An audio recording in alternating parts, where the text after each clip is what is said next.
মিছিল চলছে এবং যারা যোগ্য প্রার্থী, যারা যোগ্য, তাদের চাকরির ব্যবস্থা করতে হবে, যা তাদের ব্যবস্থা এসএসসিকে দেখতে হবে, তারা যাতে বঞ্চিত না হন, তাদের চাকরির ব্যবস্থা তাদের করতে হবে। হাসপাতাল চলেছে, বাইক বন্ধ থাকবে।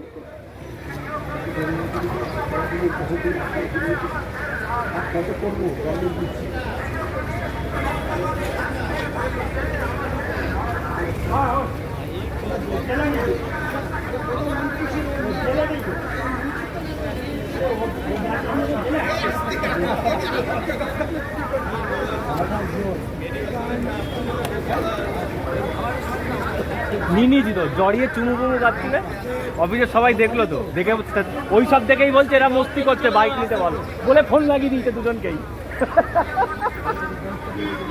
বিমান লাগিয়ে সেই লোক উনি শেষ না হওয়া পর্যন্ত বাইক দেবে না। আর তো প্রশ্ন, আসন্ন লোকসভা নির্বাচনে রাজ্যের প্রতিটি প্রান্তে বামফ্রন্ট প্রার্থীদের জয়ী করুন।